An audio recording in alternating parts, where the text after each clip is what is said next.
Bonjour à toutes, bonjour à tous, bienvenue sur Vélizy TV pour ce nouveau numéro de votre JT de proximité. Nous sommes le vendredi 6 novembre, voici les titres du jour.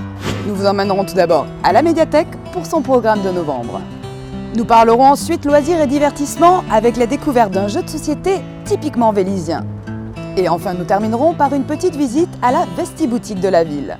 C'est un nouveau rendez-vous que nous vous proposons aujourd'hui. À l'image de Sur la même longueur d'onde, vous pourrez découvrir chaque début de mois quoi de neuf à la médiathèque. Autrement dit, le programme mensuel de la médiathèque de Vélizy-Villacoublay, et croyez-moi, il s'y en passe des choses.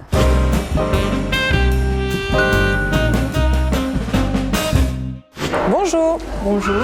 Bienvenue à la médiathèque. Nous allons vous présenter notre programme d'action culturelle du mois de novembre. Nous allons démarrer ce mois de novembre par un nouveau rendez-vous, le Café Biberon. Donc samedi 7 novembre à 10h30, les parents et les enfants sont amenés à venir nous rencontrer autour d'Isabelle Sauer, qui est conteuse psychologue et qui va venir nous parler de l'importance des histoires, des chants et des comptines dans la construction de l'imaginaire de l'enfant. Autour d'un café, c'est un moment convivial. Alors le mois de novembre, c'est un mois très important pour la littérature puisque c'est le mois de tous les prix littéraires. Alors la médiathèque a eu envie aussi de célébrer le texte, les mots, la littérature en invitant Antoine Lorrain. Antoine Lorrain, c'est un jeune écrivain français qui écrit depuis 2007. Il a publié jusqu'à présent 5 romans. Un 6e roman est à apparaître en janvier 2016. Alors Antoine Lorrain, c'est un auteur, je dirais, facétieux parce qu'il utilise les objets du quotidien pour en faire de véritables personnages de romans. Et chacun de ces objets va bouleverser la vie de ces personnages. Donc entrer dans un roman d'Antoine Lorrain, c'est aussi prendre le risque de ne pouvoir s'en échapper. Alors n'hésitez pas, venez à la médiathèque le samedi 21 novembre à 15h30. Du 25 au 28 novembre, en écho à la conférence Paris Climat de décembre 2015, la médiathèque va créer un espace entre rêve et sensibilisation au développement durable en proposant des ateliers éco-créatifs autour des objets créés à partir d'objets abandonnés et des expositions originales et ludiques autour de l'éco-design. Alors la médiathèque, c'est aussi la musique. Nous accueillerons le samedi 28 novembre à 11h une jeune artiste, Verdé, qui est à la fois instrumentiste, compositeur, interprète. Son univers à elle, très poétique, c'est plutôt la pop. Toi, mon cœur se glisse et se couche entre tes doigts.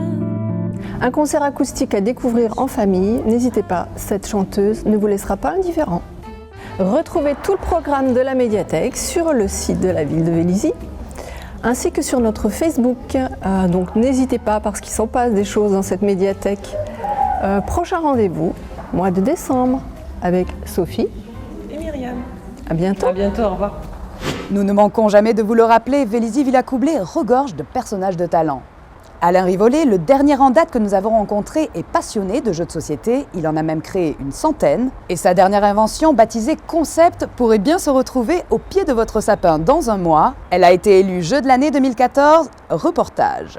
S'il est difficile d'estimer auprès du grand public le nombre d'adeptes occasionnels ou réguliers de jeux de société, une chose est certaine, la France occupe actuellement la première place du marché européen avec 20 millions de boîtes vendues en 2014.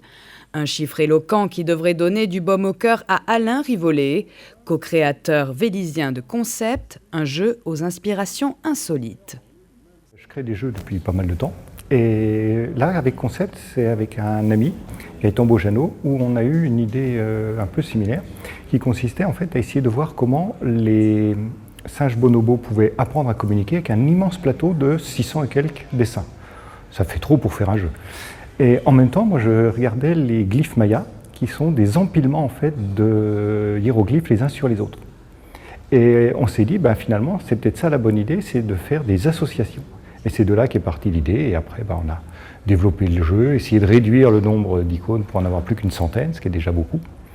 Et ensuite, après, la démarche traditionnelle d'aller voir les éditeurs, de se déplacer, de présenter le jeu pour enfin arriver à l'édition. Lancé fin octobre 2013 par l'éditeur Repoprod, il n'aura fallu à Concept que quelques mois de mise en circulation pour séduire les Français et être élu jeu de l'année 2014. J'avais déjà eu une nomination pour un jeu avec Djeko, un jeu de pirate pour enfants. Mais c'est la première fois que j'avais un prix. On en profite bien pendant un an, puisque ça dure un an. Hein. Donc on en profite bien, on se fait bien plaisir pendant un an.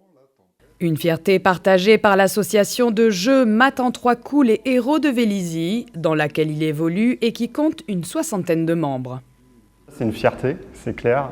C'est un plus indéniable, ne serait-ce que pour les joueurs, mais aussi pour la renommée du club. Il faut dire que depuis 2009, on a cessé d'augmenter le nombre d'adhérents. Ça, c'est plutôt une bonne chose. Et en plus, Alain, il a mis une petite touche particulière, puisque comme il est sans cesse en création de jeux, il peut nous apporter ses prototypes. Et ça, les joueurs aiment beaucoup jouer à des prototypes, puisqu'ils recueillent l'avis des joueurs. Et ça, il faut dire que les joueurs aiment bien donner leur avis sur les jeux. Et du coup, on crée si vous voulez, de nouvelles synergies entre les joueurs. Et ça, c'est très plaisant pour une association. Alors finalement, concept, comment y joue-t-on? Réponse.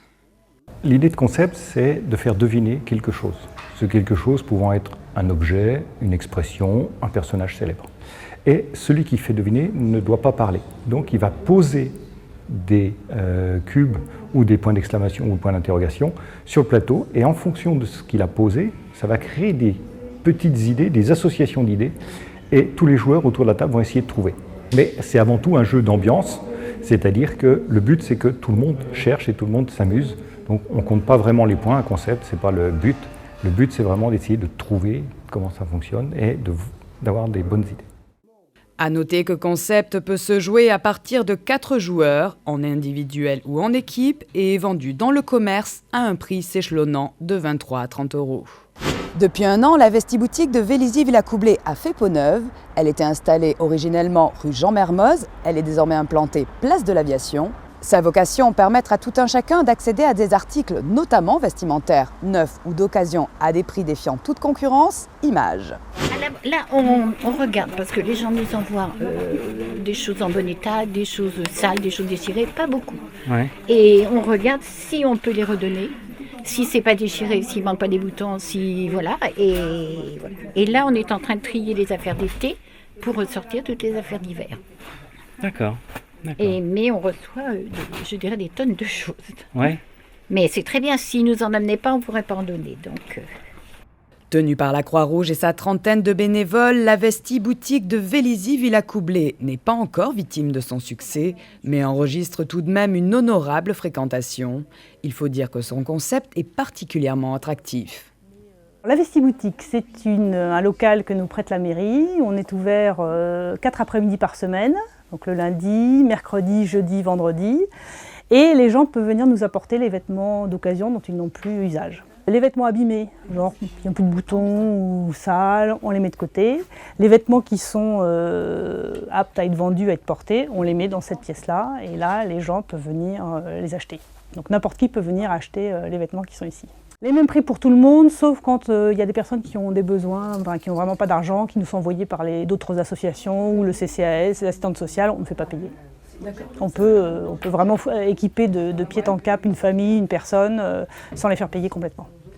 Un manteau à 5 €, une paire de chaussures, un pantalon, une chemise, un pull, un t-shirt à 1 voire 2 € l'article. Les prix sont alléchants pour le plus grand bonheur des portefeuilles souffreteux des clients de l'enseigne. Oui, ici, c'est un truc qui est bien pour nous, qui n'a pas d'anciens dessous. Il y a des trucs de 5 €, 2 €. C'est mieux par rapport au magasin. C'est bon pour les pauvres. C'est bon ceux qui n'ont pas assez d'argent. Pour nos enfants, on trouve toutes les bonnes choses ici. Les dames ils sont gentilles avec nous. C'est tout, c'est bien. Ça nous fait habillement, il y a les bons trucs au chaud, froid, il y en a tout. Hein. Donc moi, franchement, ça me plaît beaucoup. Loin de ne proposer que des articles usagés ou d'occasion, la Vestiboutique permet également de dénicher de bonnes affaires dans le neuf. On a ici ce qu'on appelle la partie occasion, et puis en bas on a une partie où on ne vend que du neuf, qui sont des fins de stock que certains magasins ont proposés à la Croix-Rouge nationale, et ensuite la Croix-Rouge nationale nous propose ces vêtements-là. Donc en fonction des arrivages, là en ce moment on n'a pas énormément de choses, mais il y a des périodes où on a reçu un moment des très belles chaussures qu'on vendait, pas les mêmes prix qu'ici, un petit peu plus cher, mais vraiment des prix défiant toute concurrence encore. Des prix cassés et symboliques, mais pas de gratuité. La Croix-Rouge y tient. La Vestiboutique doit rester une boutique et non un vestiaire. L'argent collecté sert à financer les activités de l'unité locale, comme l'aide alimentaire ou des formations gratuites au secourisme. Et même les vêtements non vendables sont transformés en valeur. Je vous ai dit tout à l'heure qu'on triait les produits qui n'étaient pas en état, qui étaient sales. On les stocke dans un autre endroit qu'on nous prête et on les vend au poids. Donc c'est très très peu cher, ça doit être 5 centimes le kilo je crois. Donc c'est très très peu cher, mais ça nous permet aussi de financer des activités qu'on a. Et ça, on revend ça à une entreprise qui est agréée par la Croix-Rouge nationale aussi, qui retrie, et donc en fait tout ça, rien n'est perdu finalement. C'est vraiment le côté recyclage du recyclage. La Vestiboutique est ouverte les lundis, mercredis et vendredis de 14h à 17h et le jeudi de 14h à 19h. Avant de vous quitter, un œil sur votre agenda du week-end. Samedi de 14h à 19h aura lieu la brocante de livres d'Amnesty International au Centre Maurice Ravel. Plus de 15 000 ouvrages d'occasion y seront vendus. Enfin dimanche, place au sport, avec du volley tout d'abord, avec la Coupe de France des jeunes M15 au gymnase Jean Massé. Et dans l'après-midi du cyclisme, au Vélodrome de Saint-Quentin en Yvelines, avec le 2e Grand Prix de la ville de Vélizy. Ce JT s'achève maintenant, merci de le suivre toujours plus nombreux. On se retrouve vendredi prochain pour une nouvelle édition. À bientôt sur Vélizy TV.